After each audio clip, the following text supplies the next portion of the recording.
America needs a tidal wave of the old-time religion. I have sinned against you. How dare you! We have no need to doubt God. The harlot Babylon is preparing the nations to receive the Antichrist. I didn't even build that house with money from the church. I built it with money from my book. I don't make this stuff up. Repenting of your sin. It is a moral issue. They got together and swore a pact to the devil. I just enjoy seeing people worship, praising God. Hey everybody, and welcome to Believe It or Not, the show where we believe it, or maybe we not. Spoiler, I probably don't. And neither do I. Mm-hmm. Well, I mean, I can believe it. Yeah, I usually believe... But I can't believe it. I usually believe that the people we talk about exist. Yeah. Or existed, for the most part. Yeah. I just don't always believe in their belief. Right. Can you believe it's not butter? That one... I can't. Really? What was that? What was that comedian who said, I can't believe it's not butter because when I eat breakfast, I love to be incredulous." I mean, I can't believe it's not butter, but I still like it. Yeah, no, I like it. I like, you know what's good is it's not butter. Is that PC? That's like, something like yeah, that. it's just like it's not butter. Anyways, do you like television? Yeah, I watch it all the time. Oh. Yeah, me too. I don't. I watch it on like Netflix and stuff. Yeah, what's your favorite television? Oh, I like Brooklyn Nine-Nine. It's a funny show. Oh, I didn't ask show. I said television. Oh, yeah, my favorite television is when I was a kid. We had this one that you had dials on it. Oh yeah, yeah, you could change the channel. I think we had one of those for a bit too. Mm-hmm. But I don't know what happened to it. Those things were probably heavy. Big old heavy boys. Yeah, you don't want to trudge them around. Like those old PC monitors everyone used to have. So we discussed television, and we usually discuss evangelism. Yeah, well, because televangelism, right? That's right. So that's what we're going to talk about today. Well, hey, there you go. Televangelism. See how it's a portmanteau. Portmanteau? Toe, I think. Yeah. Or I guess it's two things together. Yeah. So portmanteau. Yeah. Two portly men. Two portly men. So before television was this little thing called radio. Well, video killed the radio star, right? Yeah. So and then this radio killed the... This is the precursor to video killing it. Yeah, exactly. By who did that song, right? This is like the Batman Begins of televangelism. Or the Star Wars prequels. Yeah. The Phantom Menace. Yeah, this is the Phantom Menace. But yeah, before there was TV, there was radio, and there was preachers who went on the radio, and I don't know, would you call them radio evangelists? I'm not sure. Oh, this is, I'm gonna guess this is probably a logical extension from like tent revivalists. Yes, yes? exactly. So I just went from the tents to the radios to the TV kind of thing. Yeah, exactly. We've talked about Amy Semple McPherson on the show before. She went into radio and was doing like radio broadcasts and stuff. If anybody hasn't seen the remake or the relaunch of Perry Mason on HBO, I still haven't watched it. It is so good, but they have a character played by a friend of the show, Tatiana Mussolini. Did I say that right? Tatiana Maslany? Yeah, Mussolini. Yeah, Mussolini. And she plays basically Amy Semple McPherson. And okay. It's just brilliant, but they do have some scenes in the radio show and stuff too. All right, well, watch it. I'll have to watch it. And you at home, watch it. Watch it too. Watch it right now, and then come back and finish this episode. I don't know how she's a friend of the show, but, friend of the show, because we like her. Hey, why not? Yeah. Yeah, and another guy named Parks Cadman was a big one from 1923 on, and he was broadcast on the NBC radio network.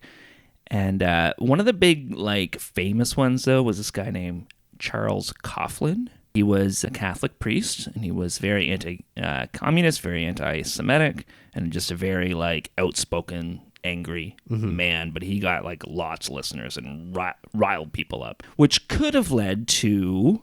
In 1934, Congress passed the Communications Act and authorized the FCC, Federal Communications Commission, to kind of regulate a lot of what was going out on the airwaves. Right. Basically, they're saying radio and, by extension, TV, because it goes out on the airwaves, it's, a public utility, and it needs to be for the greater good. So there was very big restrictions on what kind of preachers could go on on air. Right. It wasn't a complete ban on religious programming, but you couldn't buy a spot on the radio or TV, and you couldn't be divisive like that, like angry, like, these type of people are bad or whatever. It was basically like they would have a church service broadcast on Sunday mornings was kind of the extent of it. Right, but before that it was like the Wild West. Yeah. Well, I mean, it's kind of like what the internet is. Yeah. To a certain degree. I mean, it's a little more regulated than I think it used to be, but it's still pretty much a free-for-all. Mm-hmm. So. Mm-hmm. And I read before that, like, televangelism was actually created, the name was created by Christians as, like, just the way to describe these people. And I think it was, like, the name of an early show. Was it, like, the Televangelist Hour or something like that? And then eventually, obviously, it's gotten some negative connotations around it. Well, yeah, there was a lot of really bad ones for a while there, doing some not so savory things. Yeah, exactly. There was the one that James Randi, Peter Popoff. Yeah. Yes. Yeah. So that's a big one. I had to bring it up because of his recent passing. Yeah. So. Yeah, that was incredible how he debunked that guy, because and I've seen it parodied so many times too. It's in Fletch 2. They do the exact same thing where they're really? have the earbud. And I saw it in something else where it was like a pastor being fed information through an earbud. Did they do that in the Righteous Gemstones? They did in Leap of Faith with Steve Martin. I haven't watched all of the Righteous Gemstones yet, so that's the other reason. I feel I'm always just behind on everything. Righteous Gemstones is more like they don't do like the faith healing thing in that one. So, okay. But oh man, that's a good show too. But yeah, early adapters though started preaching on TV, or Billy Graham, of course. He was on the radio, and then he moved to TV, and they would broadcast his like crusades and things like that. Early hosts like this guy named Jack Wurtson and Percy Crawford started doing TV, and good old Oral Roberts started broadcasting in 1957. Wow. He's like, I mean, that's that prosperity gospel. Sow seed of money in order to get blessings from God, and of course it has to go to him. He's the same guy who later said that if he doesn't get a certain amount of money, then God was going to take him up to heaven.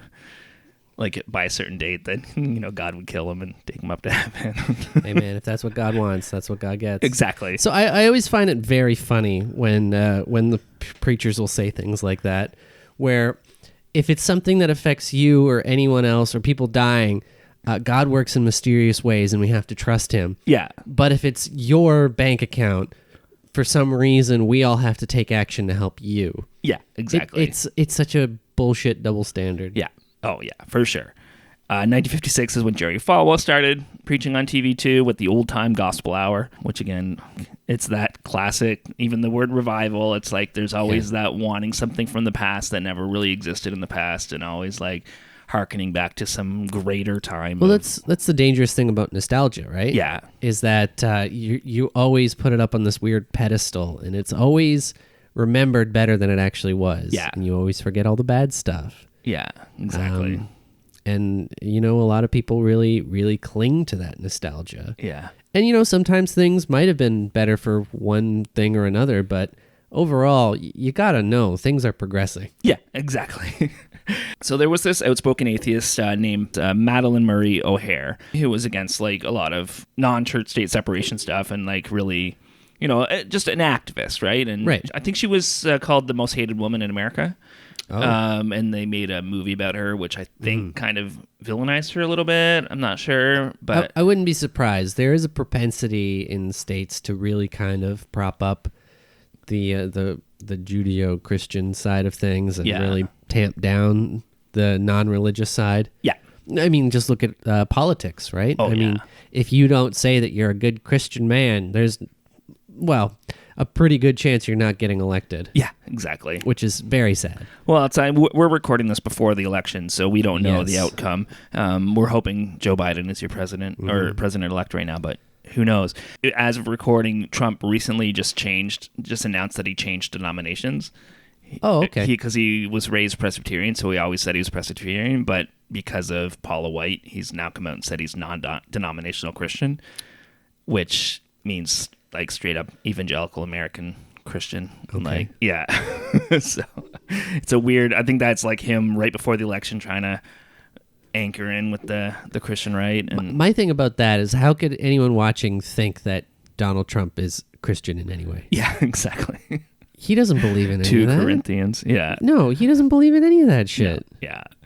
But so Madeleine Murray O'Hair was kind of the boogeyman of the time for Christians. Right. And this rumor started that she started a petition banning all religious programming from TV, and that it got 287,000 signatures and sent to the FCC. But the FCC was like, we never got that petition. Even if they did, that's still 280,000 people who were petitioning for it. Yeah, it's true. So you can't call her a villain when there was 300,000 people on her side. Yeah, exactly. I mean, I guess you could, but... Yeah, but the FCC's like, no, it didn't happen. But it also showed that people were really passionate, and the FCC started to just back off on enforcing like the restrictions and stuff on religious programming. So it just this rumor alone had the opposite effect of like what that petition would have done, which is probably how the rumor started. Right, and as a way to just charge the religious base up. Yeah, and I think it was the classic chain letter type thing. Right. So like pre-email, send this on to make sure that everybody knows the truth or whatever. So, yeah. So then you get things like the Christian Broadcasting Network, Pat Robertson's not a good guy. We did a whole episode about him. Listen to him that one if you're more curious about how evil that man is. Yeah, just like straight up disgusting. But yeah, so they started that in 1960, and it just expanded and blew up. And but the staple show there is the 700 Club, which is still going. And there was also Trinity Broadcasting Network, started in 1973 as kind of a competitor. It's the more charismatic Pentecostal one, but that was started by Paul Crouch and Jan Crouch, who are hilarious looking televangelist types, like the classic big hair. Just oh man, look these people up, especially in the 80s. But I mean, I find most of these are very off-putting. Yeah, like they are. Yeah, it's very like, it looks like Home Shopping Network half the time. It's got that kind of very low budget, bright studio feel, but it's always very unsettling. Yeah, it's very much so. And sorry. Everyone's made up like some kind of creepy mummy zombie thing. It's so weird. So creepy, yeah. And it goes back to that classic like Christian idea of you always have to appear fancy and glamorous and stuff to the world because the world needs to see you as different than the world kind of. Is that a Christian value? No, not a Christian value, but it's like this evangelical like tradition of like we have to look better than everything. I feel that's very anti-Christian, isn't it? In a lot of ways, yeah. I mean, I have a very, very narrow understanding of what would be considered a Christian value. My immediate instincts always tell me to go opposite of what most of the mainstream Christians say. Even Paul, in the Bible talks about like not dolling up your hair and like not trying to look, fancied with jewels and things like that. I always thought it was supposed to be about modesty and austerity and trying to be, just being a normal good person, right? Yeah, but no, especially with the prosperity gospel, which a lot of TBN is, and a lot of these televangelists are, it's all about just like showing off your wealth and showing off how much God has blessed you, and which is like completely opposite of traditional. Like, I mean, I guess the Catholic Church had some bling too, but the Catholic Church is its own thing, right? I mean, the iconography of that was its own problem within other churches too. Yeah. So.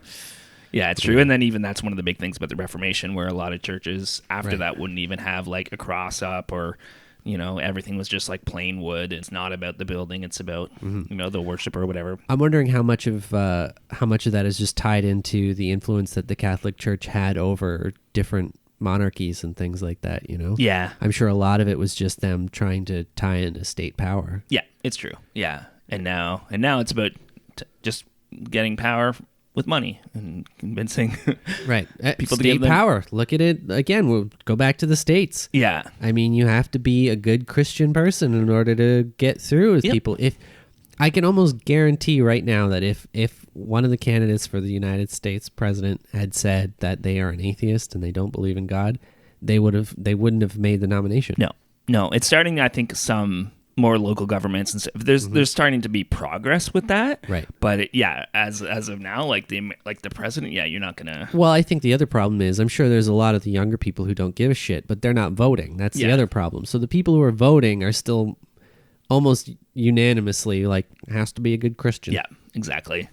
Yeah. Which is also interesting considering the demographic shifts that are happening in the States and the diversification and the influx of other people with other religions and other beliefs. Yeah. I don't know. Yeah. And I think that's too why the Christian right is so like vocal right now too, is that they see changes coming and they're super afraid. Oh yeah, they're going to lose their yachts. Yeah. They'll only have one yacht. Yeah. Robert Schuller was one of the first like big megachurch pastors, and he had the Hour of Power, which was his show, which was basically just broadcasting of his church service. He wasn't like a prosperity gospel type person or anything like that. He was like a classic like Christian Reform Dutch guy, like how I grew up. But then, he created the Crystal Cathedral, which is like this giant glass church that and every morning they would.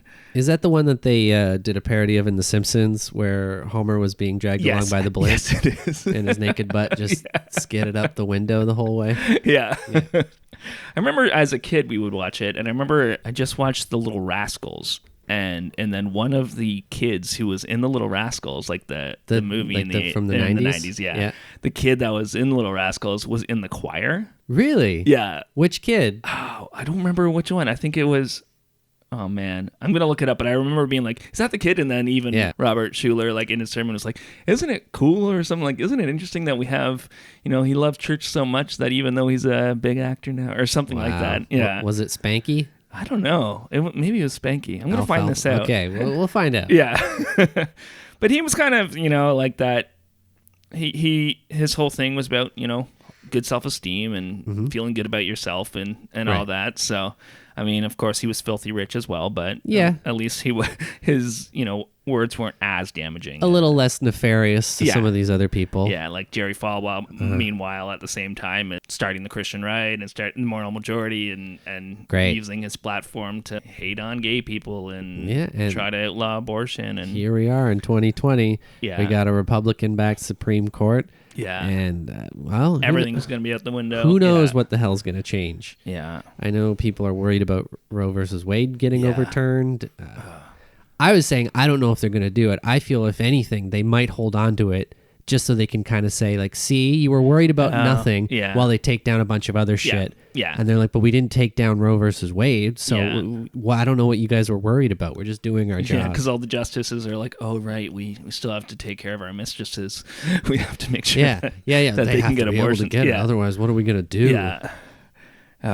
I don't know. I don't know for a fact that the Supreme Court justices have mistresses who they pay for abortions for. Please don't sue me. That's just an assumption. Kavanaugh might. In the 1980s, though, Ronald Reagan became president, and he really stripped the FCC. Ronnie Reagan, baby. Reagan, well, he was in film and television, so he knows what a hard ass the FCC can be. Yeah. Yep, it's true, probably, yeah. But he really stripped it down. It became 5 members instead of 7, and it became the leadership, and then it became way less restrictions, as opposed to where before they referred to it as a national utility, basically. Yeah, he was saying it's like an appliance, like a toaster now. So he really changed the kind of narrative around what the TV represents. Right, yeah. And so that's when CBN and TBN were really able to expand, and all the other networks were really able to expand and own the individual stations as opposed to just having affiliates or whatever, which is the way it was before, because the FCC it expanded that and it gave them more rights to sell more airtime to these Christian evangelists, and especially as cable starts growing too. Oh, then it just gets more and more niche, right? Yeah, exactly. So of course we have people like Jimmy Swaggart comes in. And we all know what happened with Jimmy Swaggart. Yeah. He lacked to prostitutes. Still an influential person. People still look up to him and still... Well, he didn't have sex with them. He just watched them perform sexual acts. Oh, right? yeah, right. Isn't that what he that's did? what he said, yeah. Yeah. And he just impurely touched himself or something. Yeah. Like that. Yeah. Right. Okay. Right, yeah. And of course, Jim and Tammy Faye Bakker, who are the photographs of what a televangelist. Well, they're still going now, right? Yeah, he is. Tammy Faye passed away, but Jim's still selling his buckets. His buckets of food, which I learned about from Vic Berger. Yeah. I love Vic Berger. I think he's got some of the best stuff on the internet right now. Yeah. They're so good. Yeah, watch Vic Berger stuff. Actually, he was on Behind the Bastards when they did the Jim Bakker episode. Oh, Vic Berger was. Vic Berger Oh, was. I'll have to And listen to it's that a one. great episode. Okay, I'll have to So listen to yeah, that if you one. want to know like just in detail about how fucked up Jim Bakker is, listen to the Behind the Bastards episode. We'll probably also do an episode at some point, and we talked about him on the Preacher Scandal episode as well. Right. But yeah, he's a sexual assaulter and then went to jail for fraud. And then came out and started selling buckets of schlop to old people. It's really funny because I know like some people would be like, oh, he was in jail, we shouldn't listen to him, but there's just such an easy way for that kind of Christian turn about forgiveness and being reformed and like I did my time and now I've learned the error of my ways. And he wrote a book called I Was Wrong. Yeah. And which basically denounced the prosperity gospel he was preaching. And so when he came back, he changed his message, but he still just found a way to get people to give him money because he switched to end times prophecy instead of prosperity gospel. So now he's talking about how the world's going to end instead of how you're supposed to be wealthy. So I always find that funny. Like the world's going to end at any moment. And they've been saying it for the last like 2,000 years. 2,000 years. And it never happens. Yeah. And they just keep moving the goalposts. Yeah. But people don't seem to want to catch on, I guess. Exactly. Why do they want the end of the world? Yeah. I mean, I guess from a 'Cause Christian Jesus, so you can go to standpoint, heaven, they want to go to heaven. Yeah. So Yeah. I don't know. So why are you making it such a difficult time for everyone here? Yeah, exactly. And his show was called PTL, the PTL show or PTL Hour, something like that. The PTL Club, the Praise the Lord Club. He wanted it to be the Christian Johnny Carson because everybody else was just you'd film their church service or whatever, but he wanted it to be like we're sitting down Like a with variety Christian show. guests and we're sitting down with we have Christian artists on or we have Christian whatever, and so that's basically what he did and kind of what 700 Club kind of did. I think he said that Pat Robertson originally stole the idea from him, and then he did PTL. With the scandal and stuff, Jerry Falwell basically blackmailed him into giving him the PTL show before he went to jail. Yeah. Okay. So, and then, so at first it looked like, oh yeah, he's graciously handing it over as the investigation starts or whatever, but then it's like, no, like Jerry Falwell went in and blackmailed him and like pushed him out of it. Was there any fallout from that for Falwell? No, he just said, oh, he's a sad man and he's in prison and he's just lashing out. Even though he blackmailed someone? Yeah. And it was proven? No, it was never proven. Oh, it was never but proven. Jay Okay. Bakker was on WTF with his son, Jim Bakker's son was on WTF with Mark Maron, talking about his memory of the situation, and he's confirmed it and stuff. But yeah, but he was like a kid at the time, and Faye confirmed it later too. But so, and they were already divorced at that time. Jim So she and Tammy didn't Faye. care anymore. Yeah. Yeah. So yeah, so we had the Peter Popoff scandal and everything too, and he's back. He's still doing his because people don't care. They're going to ignore kind of anything that debunks it or anything because you're already that far in. And yeah, it's another thing I find so funny is the just how deep the wells of forgiveness are. Yeah, for their leaders that they have, no matter how horrible they are or how corrupt. Yeah. Or evil, it doesn't matter. Yeah. But as soon as it's someone that they don't know or who doesn't hold the same beliefs and imaginary things as they do, there's not an ounce of forgiveness at all. Yeah. Or if you're, like you can, steal thousands of or millions of dollars from old people and you're fine as long as you're a Christian leader. But if you're attracted to someone of the same sex, you're out. Yeah, exactly. Yeah. It's so stupid. Yeah. If you commit multiple felonies, you're fine so long as you are still, leading us to the right, quote unquote, righteous path of the Lord. Yeah. But if you just do something that's a part of your biology and who you are as an individual, then you're going to hell. Yeah, exactly. It's so fucked. It's really fucked up. Speaking of fucked up, Kenneth Copeland was a big one, in the 70s and 80s, and still going. Obviously, we all know him from the drummer for the Police. He was a protege, I guess, of Oral Roberts. Oh, okay. And then now, the COVID-19 constant predictions that it's going to be over next week or whatever. Has he been doing that? Yeah. You know what? You should just start doing that now because eventually you'll be right. Yeah. exactly. Or He keeps maybe not. doing it, so I don't know. And he had that perfect remix that we've played on the show before. That was him. And, he's also famous for needing private jets and using his televangelism to get people to pay for his private jets. Well, he's the one who did that really, really creepy interview with that female news reporter, right? That's him. Yeah. What a man. He's a creepy looking guy. He is scary. Yeah. And just even that COVID-19 video where just the way he stares at you and points before he does the "we blow." He's insane. Last week tonight tore him and a lot of other televangelists down with a really good cutting "What is wrong with televangelists" that you should all watch. I feel like we have a lot of things to be linking with this. Yeah, that's true. Yeah. And I'm okay with that. Yeah. I feel like these are a lot of really good resources and things to have just in one collection for people. So he was on Trinity Broadcast Network. Every single time I almost say Trinity Bellwoods, which is a park in Toronto. Yeah. But he was on Trinity until 2 months ago. Oh. And they canceled him. Yeah. Good. Yeah. And Good they're riddance. like, because I think, it's under new leadership, and they're like, he's not our brand. Well, I mean, I'm sure he has enough money. He could just start his own television network, which I think right? he is, or he's going to go online. A lot of them, when they that's so get easy to do. disgraced, they just go online. Yeah. I mean, that's what Alex Jones was, right? Yeah, exactly. Online. Or Bill O'Reilly? Bill O'Reilly. I was going to say, hey, we'll do it live. Yeah. But, also in the COVID thing, he was the one who kept saying, it doesn't matter if you're unemployed, you still have to keep giving to my church. Again, I don't understand the blinders that people put on themselves. Yeah. It's very sad Yeah. that people are taken advantage of in such a way that their beliefs blind them to just the unnecessary cruelty of these people. Yeah. Yeah. And Joel Osteen, big guy now. One of the biggest pastors he has. Well, he bought an old football stadium, and that's their church now. Right. Like, it's just this humongous church. 43,000 attendees. His big controversy, I mean, besides like his association with the prosperity gospel and stuff, is during Hurricane Harvey, they kept like justifying why they weren't using their football stadium as a shelter for all the people who Right, I remember that. Yeah. And then they filmed, like, somebody associated with the church filmed showing that they were flooded too, and that's why they couldn't do it. But then it was confirmed that they were filming in a different building.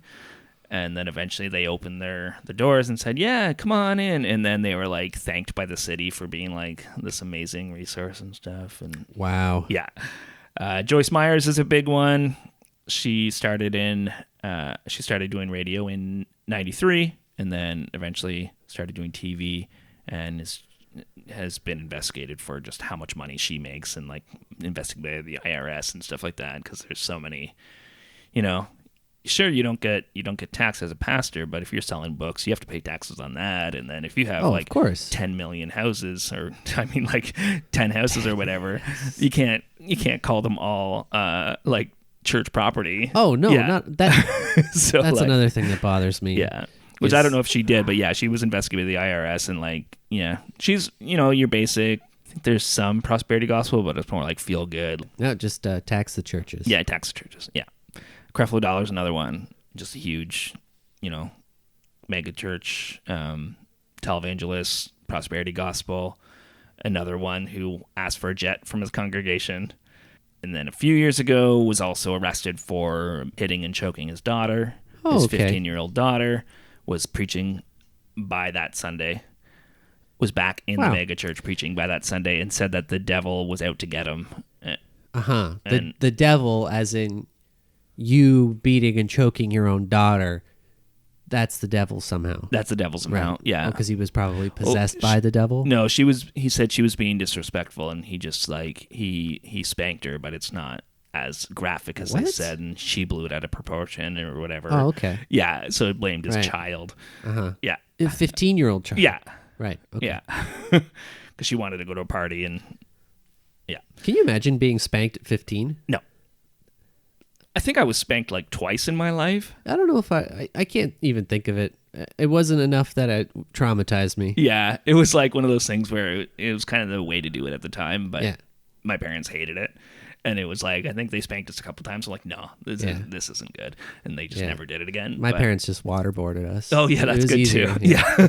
Yeah. But yeah, I definitely wasn't punched and choked at 15 because I wanted to go to a party. Although I was pretty lame and didn't really want to go to parties. That's so, fair. Yeah. So if you were who cool, you knows? might have been. Yeah, exactly.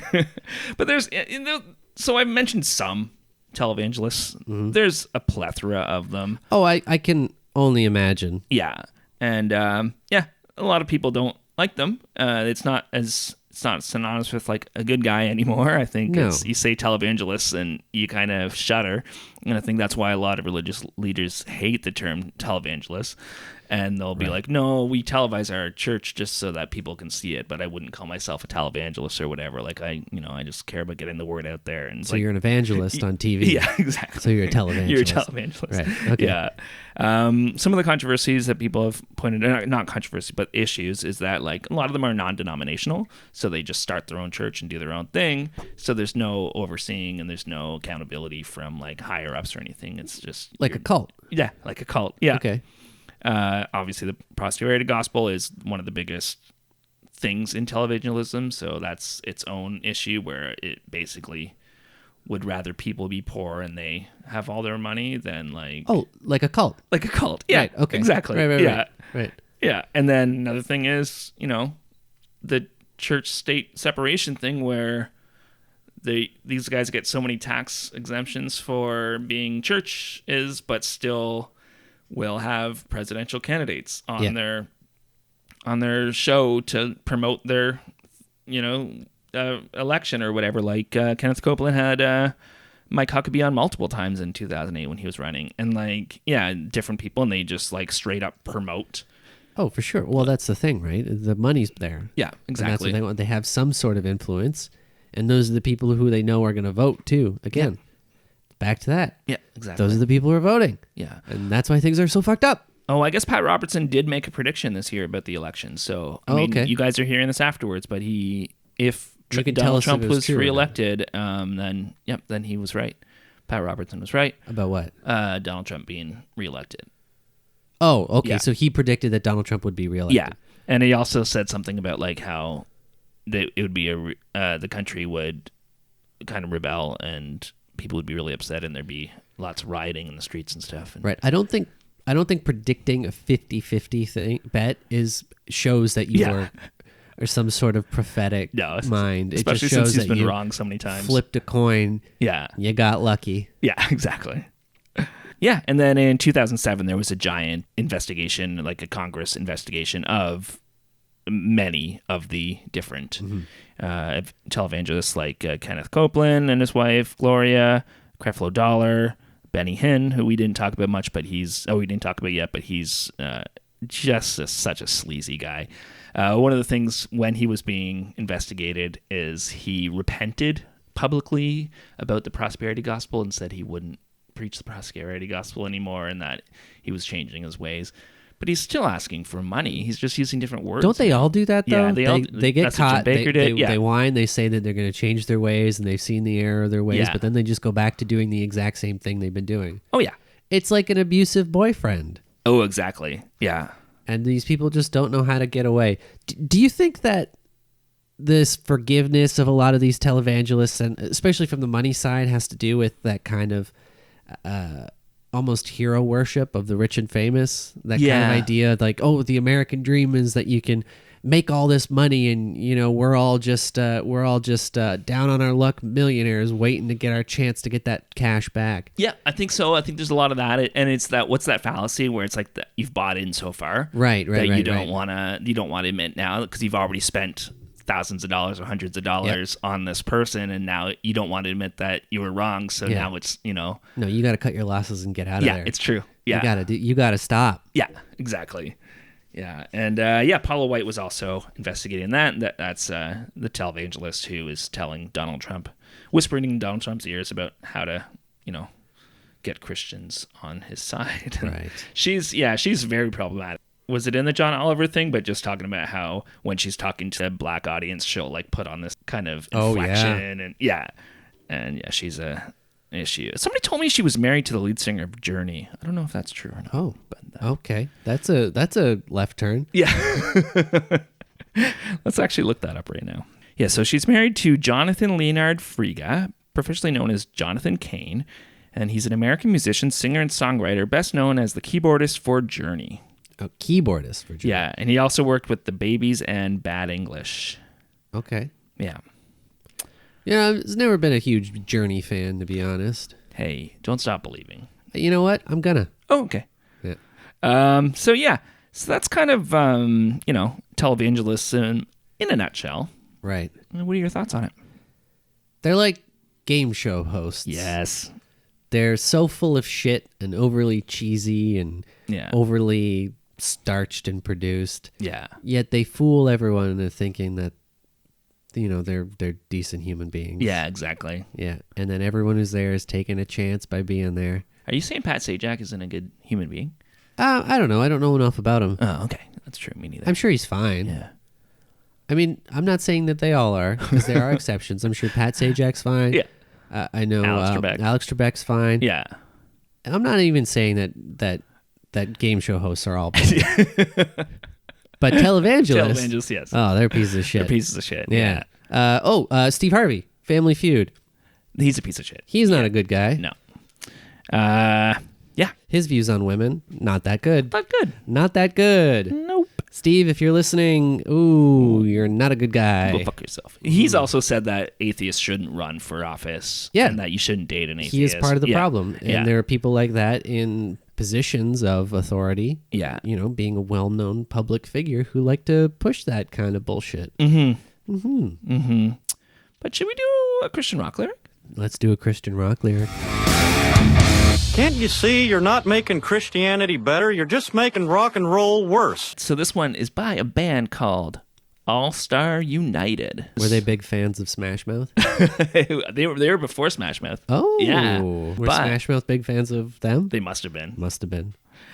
So I re-listened to the album last night because I used to love this album. The song doesn't hold up. Right. But I probably don't agree with the message in each song on the album, but I actually kind of like this song and still kind of agree with the thoughts behind it. Okay. So I'm waiting for this to be very horrible now. Yeah. All he needed was PR, $1 million of business cards, careful image consultation, securing reputation, a clever marketing plan he didn't understand. That's all it really takes. He could have played for higher stakes. Wow. Somehow we've gone wrong. This Jesus thing is a smash hit. It's packaged right. All stocks have split. It's a smash hit. It's gone worldwide. Join his name to any cause, drop his name to get applause. They never get enough. Nothing here to be ashamed of. Those ever-loyal fans, they want to get their hands on his newest merchandising, ignoring overpricing. Okay, so they're pretty self-aware Christians in that way. And I think that was kind of their goal, was to not just be like a praise and worship type, but to call out some of the other bullshit. I'm kind of glad to hear that, because that's you know what, I'm like, I can get behind that. Yeah, I can see that, someone calling out the horrible things that other people have done in the name of religion. Yeah, and I think because when I saw it too, when I first heard them, I was like at a Christian festival that was full of merchandising and stuff, and you have this band up there just calling it out. I'm like, that's pretty good.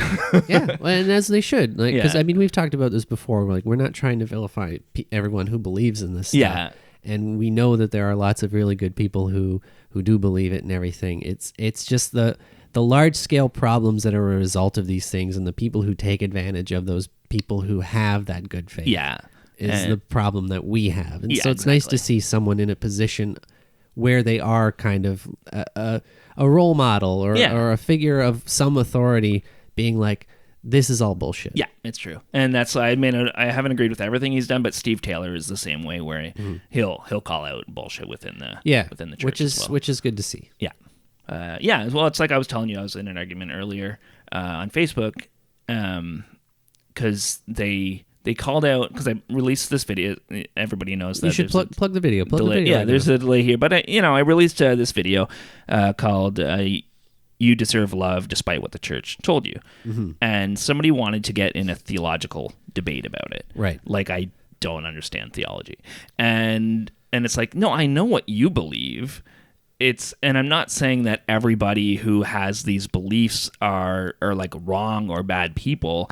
I specifically made it for the people who have been hurt by certain teachings. Well, for sure. Well, I watched the video, and I wouldn't even say that it had anything to do with people's theology being wrong. It was, to me, what I got out of it was the big thing was people using those kind of messages to say that you don't deserve this because, you have to be an insignificant piece of shit in order to be, accepted by God, which I don't think theology ever says that. The theology doesn't support that, does it? Yeah, I think some does. Some does? Yeah, I think you can reinterpret some verses in the Bible that way, that because like the whole follow man and stuff like that. But I think, I don't know, like even we talked about today, we have, Joel Osteen up there saying like, you're a good person or whatever. And you have the like Schumer or saying that like you gotta have so it's not everybody, and it's and there's that's the thing about the Bible is like it's interpreted so many different ways. That's fair. So like there's good people who have beliefs that I don't necessarily agree with, and I'm not gonna like go shit on them and say, hey, you're a bad person, as if they're doing good things, Live your dang life. Yeah. Again, and it's like it was an old Hitchens thing where he was saying it's just like, I don't care if you want to play with your toys, just don't try and make me play with them. Yeah, exactly. That's my thing. Yeah. It's like, I don't care what you believe. I don't give a shit. But as soon as you start foisting it on me is when I have problems with it. Yeah, exactly. So. Yeah. Well, we love you all. Yeah. So thanks so much for listening, guys. And we'll see you next time. Rate us on iTunes. Tell your friends about us if you think they'll like them. And smash that like button. Bye. Bye. Bye. Work, Sky Moon.